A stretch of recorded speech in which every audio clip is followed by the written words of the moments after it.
Welcome to Real Brave Live, where we're going to talk about the 10 worst albums of all time according to critics. Real Brave, of course, is a place where you can learn music. We have in-person studios, but worldwide you can learn online with us at practice-pad.com.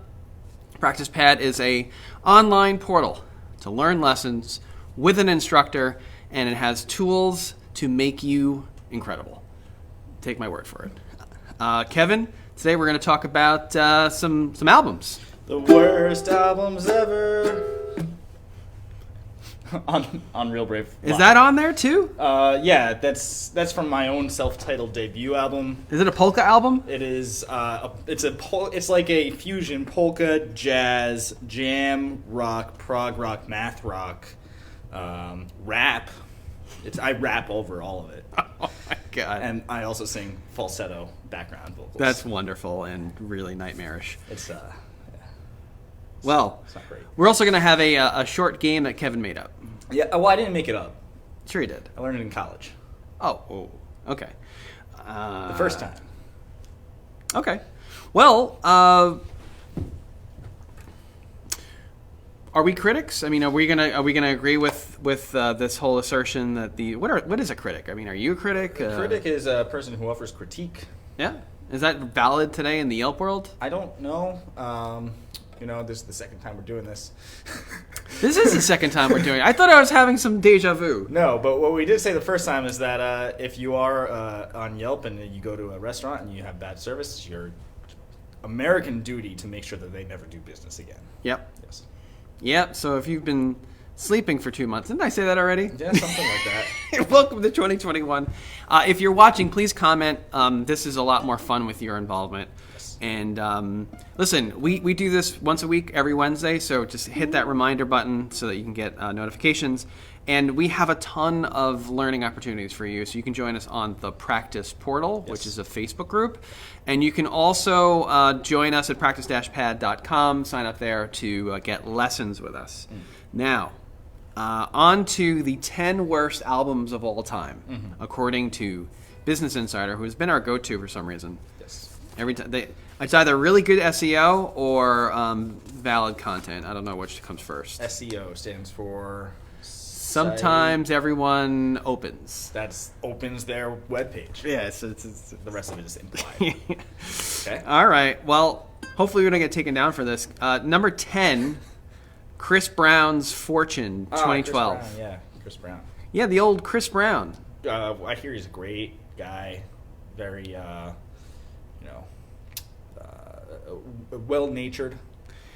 If it's the 10 worst album, it's number 10 of the worst album according to critics. And why did it receive a nomination for Best Urban Contemporary Album at the 55th Grandma Awards? I mean, I listened to it, and the Grandma Awards. Yeah, the Grandma Awards. The Grammy Awards. Nana Awards.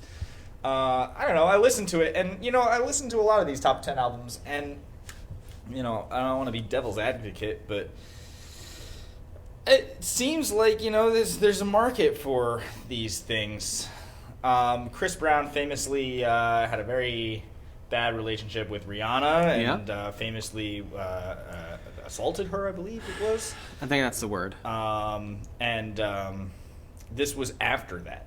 So this was post Rihanna years where he's trying to get back on top, and it's very unapologetic. 2012. In the lyrics.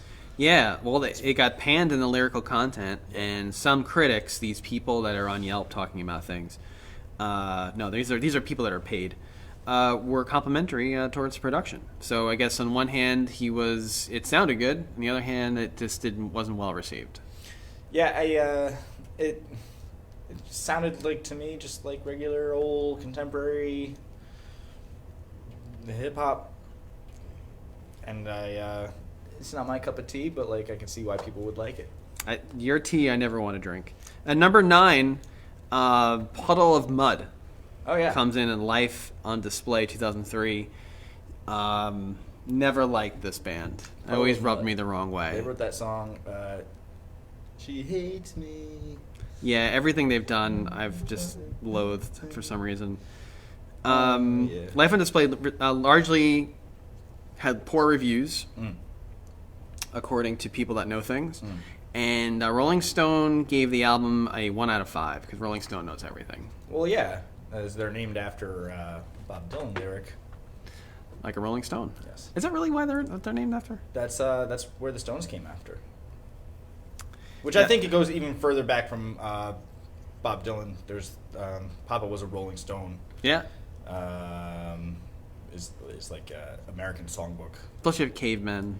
And Cavemen. Cavemen were largely influential on the Rolling Stones. The Neo-Paleolithic era, when they started to use tools. Huge influence And on they all invented rock and the roll. wheel with round stones. Javi said, "Hi, Javi.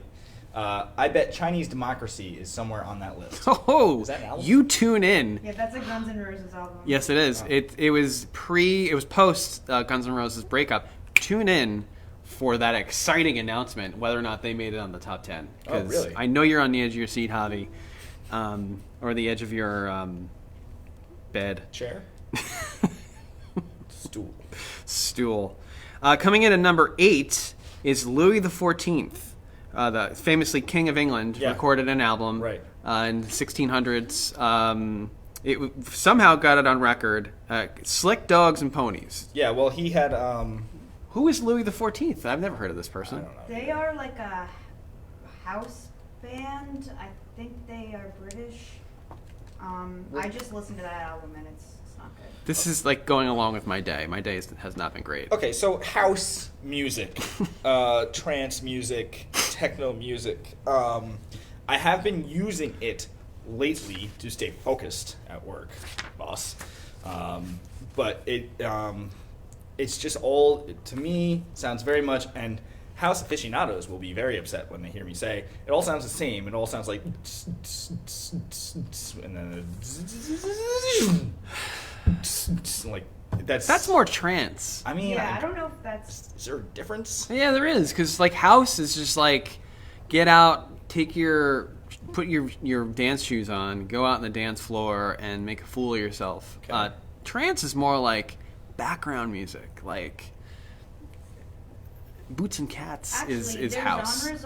Their genres are considered Boots and post-punk Cats. revival, garage rock revival, mod revival, and indie rock. But that album, Slick Dogs and Ponies, is like, I don't know, it's a lot of everything, and it's not a lot of good. I like eclectic albums where you can hear 5 different genres by the same artist. Slick Dogs and Ponies. Yeah. The notes here say whiny and annoying. Right, yeah. It's just, Not wrong.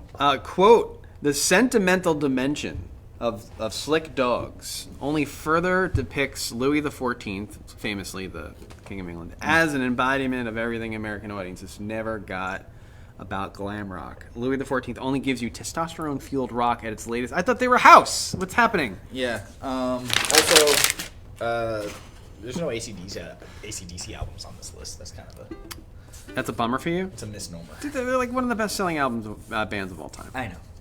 Coming in at number 7, Charlie Puth. 9-track Mind, My Children Love Charlie Puth. Charlie Puth. Pooh. He You know needed what- to change his name. you know what I because really that's, like? That's just the terrible thing. I wonder Puth. if the people at Charlie Puth concerts Pooh. chant his name like they chant Bruce Springsteen's first Pooh, name. Pooh. I always thought that was hilarious that at a Bruce Springsteen concert you just hear Bruce And it just sounds like Boo. and it's just said booing. Yeah, like going to a Yankees game in the 80s and hearing fans say, cheering for Lou Piniella, but they're going Lou, and I would scream boo, and my dad's like, they're saying Lou. I'm like, what? That sounds like boo. This sounds like Pooh. Charlie Pooh. Well, recently when Donald Trump was at the Yankees game and they introduced him on the big mono screen, they said, "Hey, your president's here." Everybody thought they were talking about not the boss of the country, but the boss, Bruce, and started Bruce. Really? Yeah, and people thought it was booze, but the whole crowd was collectively confused. This is already confusing. Yeah. Well, Charlie Puth's 9-track Mind 2016, which actually has a halfway decent song that I've heard 4 million times.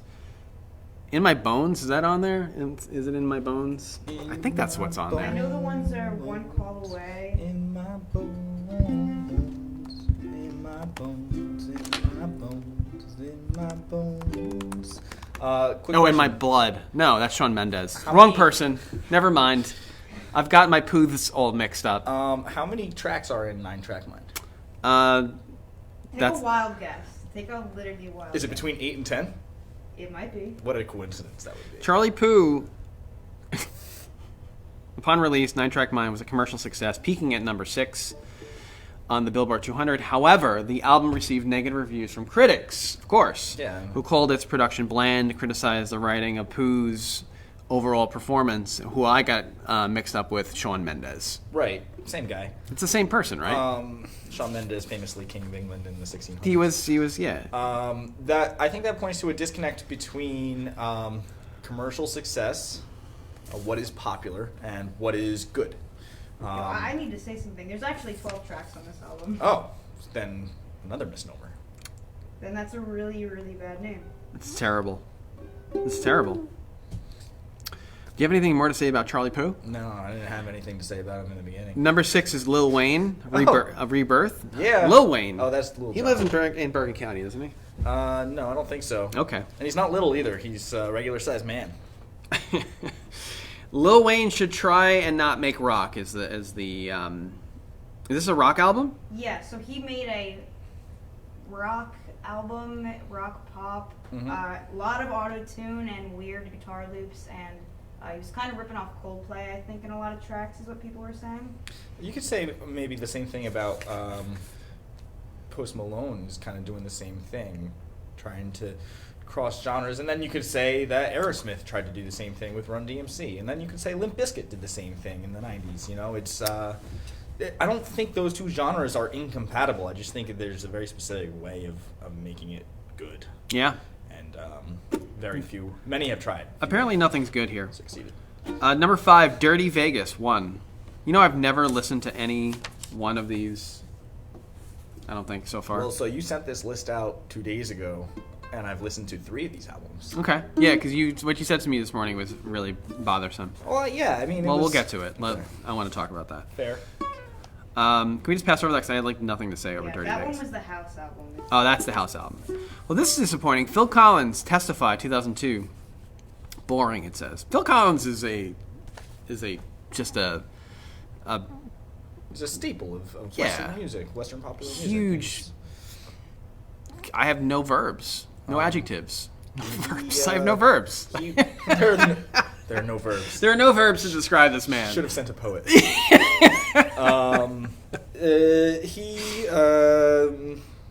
What song? Something in the air tonight. In the air. That's from the 80s. So what was on this album that he released? The song Testify, the song, look it up. Okay. I remember reading that it's like wishy-washy love songs that are over-emoted and Yeah, under that makes sense. Poor Phil is not feeling well. We wish him the best. I know he's watching right now. Thanks, Phil. Phil, thanks for watching. Yep. Wish you would get better. We hope you get better. Tell the boys I said hi. You touch my heart, can't stop loving you, the least you can do. He did a song in the Disney's Tarzan soundtrack. You'll be in my heart. He's a good songwriter in the wishy-washy 80s, 90s stuff. Yeah. But like at a certain point, it's like you listen to Paul McCartney's your record and you're like, you are Sir Paul McCartney. I will listen to you. Yeah. But it's not as relevant as it used to be. Right. I also do feel as though there, again, is a market for wishy-washy, over-emotive love songs. Yep. And a market exists. It just might not be this particular critic's cup of tea. No. Anybody say anything about it? Elaine says, I love Phil Collins. This list just lost all credibility.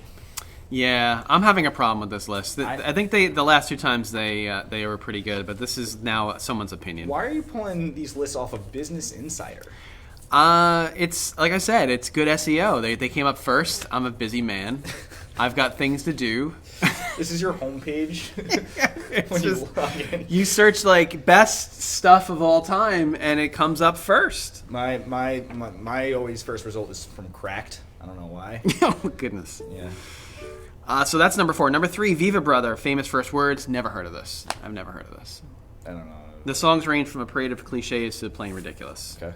All right, so now we're down to 2 and 1. So, Guns N' Roses was not in the top 10. No. Oh. Spoiler alert. Shocking. We didn't even get to number one. You just spoiled the whole thing. So sorry. I forgot that other people haven't read this list. Yeah. There's one person sitting on the edge of his stool. And you can sit back and rest easy, Javi. Rest easy knowing that Kevin can't keep the words in his mouth, I nor can't. or the verbs. The verbs or the words or the adjectives should have sent to poet. So Kevin's favorite band, Limp Bizkit, who about a year ago we did a really funny episode on Limp Bizkit and how Kevin has. I think we actually have a tape here, don't we? It might have been on one of the mixes I gave you. If you're joining us for the first time, I gave Dan some mixtapes last week. Which I've not listened to. Right. So yeah, Limp Bizkit, results may vary. 2003 critic score was very, very low. So here's the thing about Limp Bizkit. For me, Yeah, tell me, please. I'm 31 years old, which means I was born in the old year of 1989. And as a 10-year-old, watching TRL, Total Request Live on MTV, which stands for Music Television, Limp Bizkit was a regular, they were popular at a certain point in the late 90s. And I kind of grabbed on. There was one song called Rearranged that made it to the number one slot and had a really good bass riff. Yeah. Really good bass riff in it. Really good. And that said, again, there's a market for that sort of rock, rap crossover, and I think Fred Durst doesn't do it horribly. I listened to the album, I didn't think it wasn't the worst thing I'd ever heard. Yeah. This is in the when top two. at the height of like when I was playing and playing live, recording, and it was a critic's disaster, snarky musician disaster too, because it's not fun to listen to. It's up in there in the Creeds and the Creeds of the world, The Creeds, yeah. the Nickelbacks, The Fish, the like Puddles of things Mud. like that. Sorry. The The Puddles of Mud. The late I Phil take it Collins. back. Not the late Phil Collins. He's still hanging in there. The late Phil Collins, The late to career. the show because he was late. He Right. called, he texted me. He was like, "Listen, Right. Dan." And we had the technical difficulties. So We he did. He was in the original stream. Is he British? Was here before, I swear. He just had to step out. Yeah. We love Phil. Is he British? British? Very British. Okay, I didn't. I can't do it very well. You know, talking to Charlotte today was fun because Oh yeah. I've told her Charlotte is someone that helps us with design, and if she's watching, hi. And I've told her a few times, like, you know, I can do a British accent, but listening to you do it makes me realize how bad mine is. Yeah, it's like I play guitar and then I listen to Van Halen. I'm just like, can I? Or one of our instructors you said Nick is really pretty amazing, and you've got chops, my friend, but my British chops aren't as good when you talk to a Brit. Number one, do we have a drum roll? Number one, coming in at number one, the worst album of all time, according to people sitting in a closet at BusinessInsider.com. Kevin Federline, Playing with Fire. And I think that's totally unfair. What? I think that K-Fed, K-Fed. as his humble fan base has come to know him. Ex-husband of Britney Spears is a great musician. I think that, first of all, he's not just some famous person's husband. He is a competent rapper and dancer. And the music, it was unoffensive to me. It was somebody wrote some beats and he let it flow. So you think that he got a raw deal because he was the ex-husband of Britney Spears? Yeah, I think that if maybe he wasn't. Actually, that's probably how he got to where he. Yeah, because if I was the husband of Britney Spears, I wouldn't be sitting with you right now. I'd be recording music. Yeah, and I think Because that I'm much better than you. I think that the amount of nepotism in not just the music industry, but We've talked about this many times. The show nepotism business. is just ridiculous. Like if you look at K-Fed, famous because Britney Spears, Ashley Simpson, famous because of Jessica Simpson. Miley Cyrus's father was Billy Ray Cyrus, And now her sister's making music too. and There's more- there's another Cyrus out there. There's more Cyruses than there are viruses. That's Is that too soon? I think it's also it's too soon. It's also false. There's like very few Cyruses, but there's too many in the limelight. I think. And I don't know, the album. Yes, I was being facetious before. It was bad. Okay. I Thank think you. that there's something to be said about a certain level of cultural appropriation that happens when a white dude like raps like he's from the hood and like talks about being from the hood. If he's not actually from the hood. I don't. Yeah, I don't it's know. just, well, it's not relevant. It's just stupid. You just stole so much from hip hop. Yeah, well, in the music and the rhymes. Eminem had a story. His story was legitimate. Yeah. He had a background. He came from a rough upbringing, and his story was legitimate, and he was welcomed into the community. Right, because Right. of legitimate talent that he had. And he had amazing talent. Right. I have never listened to this. So does K-Fed have any talent? His flow is whack. His flow is whack. Oh my And I God. can say that as a critic. Let's close that out. The honorable mention that Kevin discovered this week, which I distributed to my music friend community, is this band called The Shags. Holy bleep. It's only bad on his first listen. Listen, do yourself a favor. And Kevin, since you brought it into the world, I think you should talk about it. But I want to invite the user right now. Do yourself a favor and go to your Spotify, go to your Google, or type in The Shags and listen to it, because Keep us open in another tab so the algorithms see that engagement.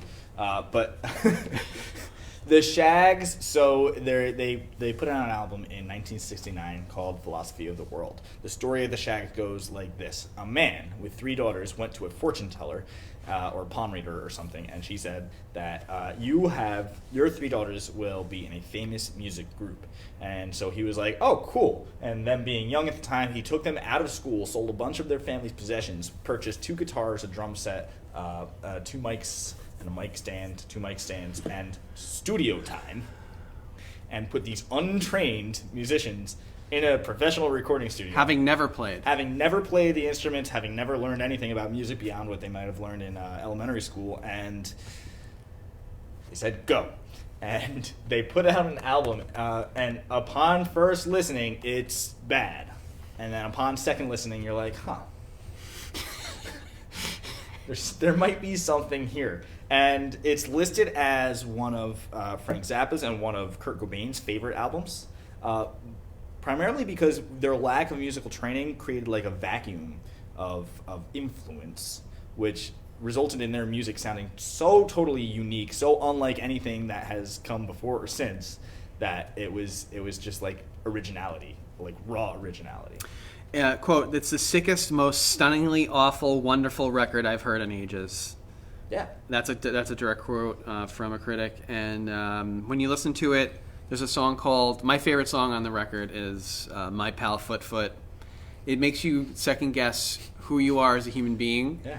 because what you're listening to is so god awful. Yeah. But when you really think about it, I think you've mentioned this to me, they achieved the success that they were looking for. That's the irony. Greater than anybody else, including me. Right. Sitting there going, this is god awful. But they did. Kurt Cobain and Frank Zappa are the 2 of the most influential Yeah. musicians of all time. Yeah. And even though it is like, it's literally worse, you can't even listen to it. That's how bad it is. It didn't surprise me that those 2 in Yeah, particular, Frank Zappa especially. Kurt Cobain has gone out of his way to try to make bad music. So this top 10, there's a difference here. So like the top 10 is just taste. It's your taste. You listen to it. Somebody listened to it from Business Insider. Again, probably sitting like in a corner, having his or her num-nums. I think that list was specifically the lowest scores from critics, so that's why it was top 10. Was it from Lowest Metacritic? scores from critics. Okay, that makes sense. These critics, whatever. But at least musically, it's quote-unquote sound.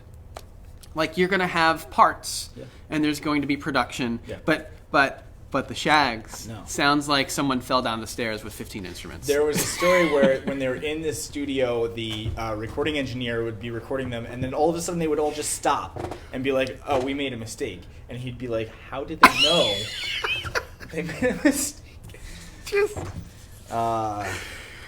It's really charming, I would say. Yeah. That's a good word to describe. I don't know if it's charming. Listen to My Pal Foot Foot and let me know. because that is by far my favorite. I'm gonna cover that. I'm gonna reharmonize it. All right. Post it on YouTube. So that's the 10 worst. You have a game for us. Oh yeah, so the game is called Two Truths and a Lie, wherein you and I both we'll go 3 rounds, 2 truths and 1 lie about ourselves and our past musical experiences. The other can ask up to 3 questions about any of those experiences, and by the end of that, have to determine which one is the lie. Okay. And we have a scoreboard for it, and we'll earn points, and the winner, or the loser, is forever banned. Forever what? Banned. Banned from what? No, Playing this game again? In a band. Forever banned from being in a band? Yes. The loser Yeah. is forever banned from being in a band. Yes. Yes. Okay. Yeah, those are the stakes. All right, Maddie, take note of that and follow me around for the rest of my life when I Elaine lose this says game. she's listening to the Shags now, and her ears are bleeding. Once that blood clots, you'll get through to the good gooey center. You have to build up a tolerance to their music. Yeah. Listen to My Pal Foot Foot. It's the second track on the album. It's special. All right, you ready for round 1? I guess so. All right, 2 truths and a lie about me. I've played guitar on a boat, ukulele on a boat, and piano on a boat. The lie has to be piano on a boat. You have 3 questions. Would you like to use them, or just want to go straight to that? My first question is, what were you doing on a boat? I was not drowning. What were you wearing? Regular clothes, business Okay. casual. Did you have a date? No. One time I did. Yes. Oh, this is multiple times. Yes. How did you get the piano on the boat? Those are 3 questions. You may now answer.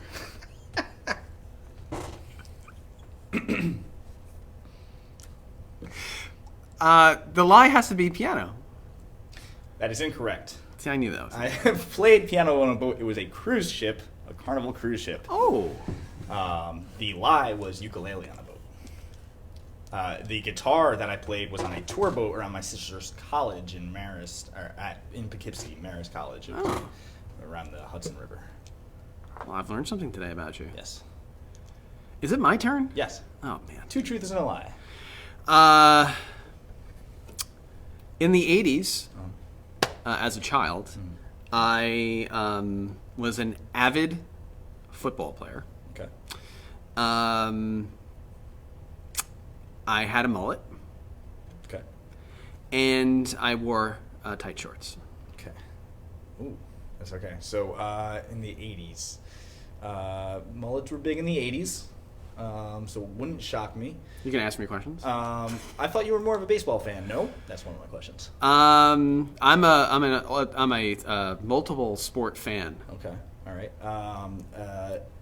The tight shorts or short shorts? Did you say? Tight shorts. Were they also short? They were short Okay. because it was the 80s. Because it was the 80s. Yeah. That wouldn't surprise me either. The mullet and the shorts don't surprise me. I'm gonna say football. You were an avid football player. Is a That lie. is a lie? Yeah. You are correct. Yes. Very good. I get a point.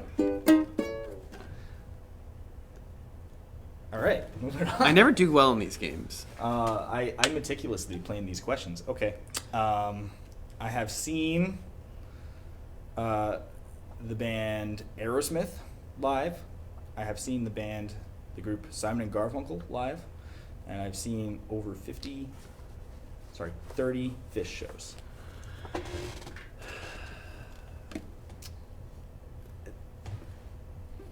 No, I can't do it. I don't even know how to ask these questions.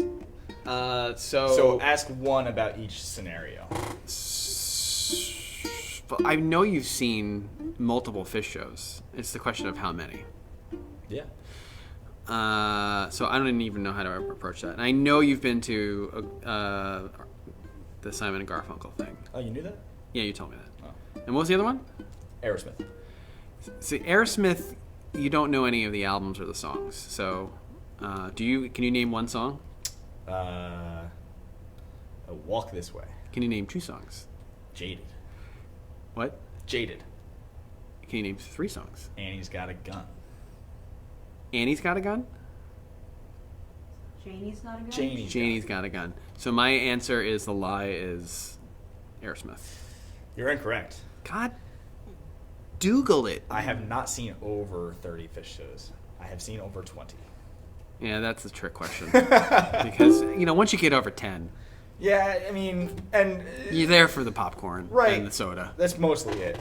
That's what the fans are always clamoring about. That's what they're selling in the parking lot. It's the popcorn and soda because The popcorn and the soda it's very is to die expensive for. in the venue. I love going to events for the popcorn and soda. I would have to fill my pockets with popcorn Really? and little Ziploc bags of soda.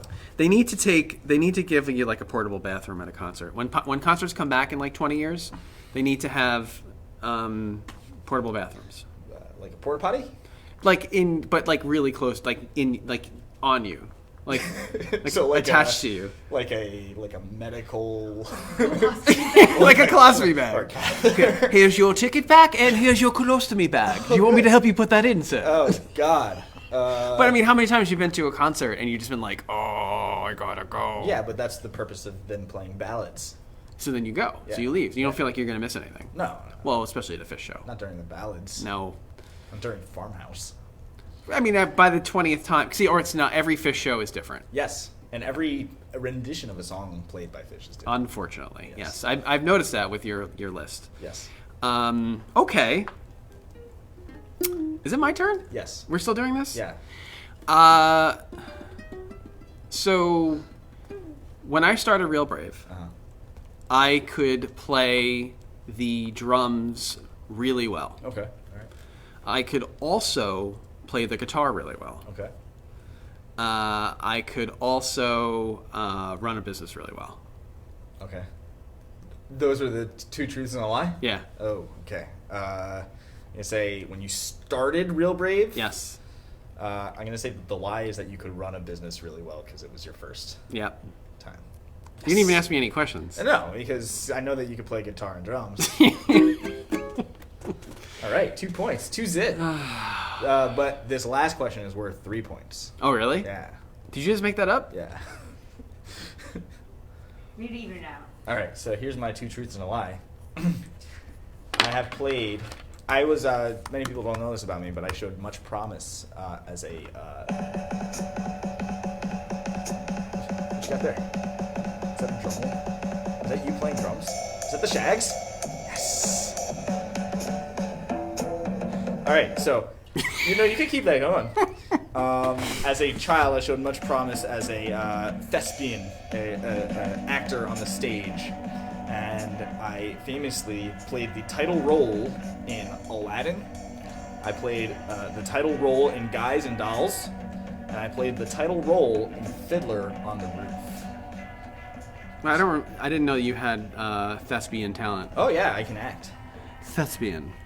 I didn't know that you were a thespian. Yes, I act all. I act all. I'm acting right now. All thespians can. Yes. Can you repeat all that? Because I was the Shags. I'm sorry. That's fine, because I was listening to the top 10 worst albums, and I couldn't focus on anything. I've played the title role in Aladdin, the title role in Guys and Dolls, and the title role in Fiddler on the Roof. Do you know Yiddish really well? No. Okay. I don't see Fiddler on the Roof being like a school thing. It was. So if that was a question, yes, that was 7th grade. So play. all of these shows actually happened? Yes. They really did? Yes. And you were in 2 of them? I was in all 3. Which one's the lie? That's the point of the game. Oh, I'm trying to get you to tell me. Oh. But he was the lead. Yeah, it was the title role. Okay. Yeah, I still don't understand the question because this is still playing. So is the title role in Yes. Aladdin, the title role in Fiddler on the Roof, or the title role in Guys and Dolls? One of those is a lie. I wouldn't even know how to ask a question. You can ask. Folks, can you help me out here so I can get a point? You can ask like what was there a lot of lines to learn, or was the the choreograph. Like that thing I sent you from Exactly, Elon Musk. exactly. Elon Musk. And So if I'm telling the truth, I'll be able to elaborate. okay, at well, length. I mean, it was 20 years ago, yeah. Jeez. or 30. No, It 20. was 20. So can you recite anything from Fiddler on the Roof? Tradition. Okay. Can you recite anything from one of the other ones? I can show you the world. I know you're in Aladdin, so like I know that's the truth. Oh, Um, We talked about that last week. did we really? Well, you brought in your Aladdin mixtape. I had such a big mouth. and then the other one was what? Guys and Dolls. Guys and Dolls. Elaine House said, "Did you play one of the dolls?" No, but excellent question. That is an excellent question. Someone's listening. So, I'm going to go with Guys and Dolls. You're correct. Hey! I got something right! And as such, I've earned 3 points. So, oh, wait. No, you're wrong. Oh, what? I got confused about the rules. No, you just made it up. So sorry to take that away from you. The correct answer was Fiddler on the Roof. I did not play the fiddler on the roof. In Guys and Dolls, I did play one of the guys. Elaine was really close. She asked if I played one of the dolls. But this was title roles. That was the part of the question. This is what it sounds like. That was part of the question. So it was if I was doing the title. All right, you got one more. And if I get this wrong, I lose 3 points. All right. Currently 2-0 me.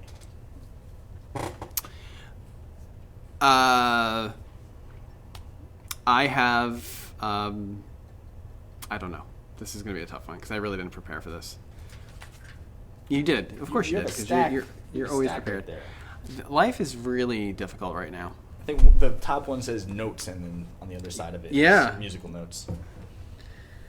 So my favorite band of all time Okay. Shags. is the Shags. Right. Let's see where we're at. Okay. So good. So good. That's my pal Foot. Yeah. I don't even think that the algorithm on Facebook can recognize it because it just sounds again like someone falling down like a mountain. Another comment on that video was it sounds like 3 musicians playing 4 different songs at the same time. Or like when like a tape got flipped, and you would just hear like all the songs Yep. playing over and over again. Yep. All right. So my favorite band of all time is Foreigner. Okay. That's the lie. Yeah. No, this is I didn't prepare for this. Man. This is not going to turn out well. I mean, Foreigner's a good band. They're really good. I just bought all their vinyl. Oh, nice. Really? Really? I did. Wow.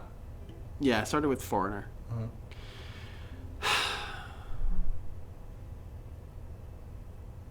Oh, okay.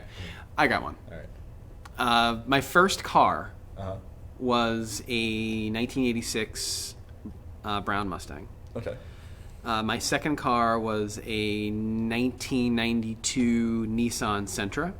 And my third car was a 1988 Mercury Avalon. He just made that up off his head. I'm going to ask a question about the... No, wait a second. I got it wrong. Mercury Sable. Mercury Sable. Sorry. All right, cool. What was the first one again? Mustang. What color was it? Brown. Was it a 6-speed? It was, no. Or was it a manual transmission? I don't know. Oh. That's the lie. What? That's the lie. Okay. Was it manual or automatic? You don't know? Yeah, well, I didn't answer you. It was 30 years ago. I don't remember. I remember my first car was a manual transmission. They were all automatic. Okay. All of them. Okay. The Mercury. How much you pay for that? Free. I believe that. Mm-hmm. The second one, the Nissan. Was it Free. Nissan? It was free. I believe that too. I'm gonna say the first one is the lie. They were all the truth. Weren't they? No, the second one's a lie because I had a stanza. Oh. Well, I lost 3 points. Yes, you did. I don't know why. You got 0. I got -1. Congratulations. Oh, come on! You have won. What did I win? I'm not allowed to be in a band. That's. really- I'll take that in a jiffy. It's a bummer. Ladies and gentlemen, this has been Real Brave Live. We are a music studio. We do lessons. We have our own online platform where you can be connected to an instructor, get live one-on-one lessons. This platform is really innovative and fun to use. You can sign up today by going to practice-pad.com.